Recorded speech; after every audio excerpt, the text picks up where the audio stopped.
In today's video, I'm going to teach you how to add an outro survey in Mailerlite. By the end, you'll know exactly where to find the survey block, how to place it at the end of your email, and how to customize the outro message so it feels on brand and helpful.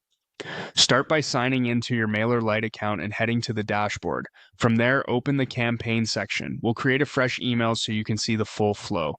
Click Create, and when you're asked for the campaign type, choose Regular Campaign. This is perfect for a standard newsletter or announcement. Continue by clicking Choose. You can start from scratch or pick a template. If you're new to the editor, a simple template can save time and keep your layout consistent. Once you're in the email editor, look to the left sidebar. Open the special section and drag the survey block into your email. Place it toward the end so it functions as an outro, right after your main content or above your footer. Keeping it at the bottom sets the expectation that readers can quickly leave feedback before exiting. Next, click the survey block to open its settings on the right. You'll see options for intro and outro. The intro controls the message shown before the questions, but since we're focusing on the outro experience, switch to the outro tab. This is where you craft the thank you or follow-up message that appears after someone completes the survey. Keep it concise, appreciative, and clear.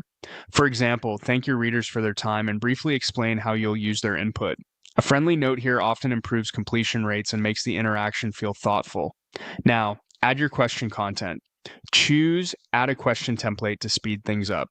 Pick a template that matches your goal, such as a quick rating or a short multiple choice, so it's easy for readers to answer without scrolling.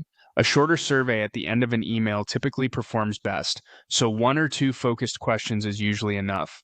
When you're happy with the questions and the outro text, click Save Settings. This locks in your changes to the survey block. Finally, select Done Editing to exit the block and return to your email layout.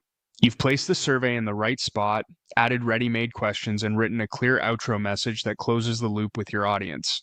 That's it. You've successfully added an outro survey in Mailerlite. From here, continue building your campaign as you normally would, confident that your readers have a simple, polished way to share feedback right at the end of your email.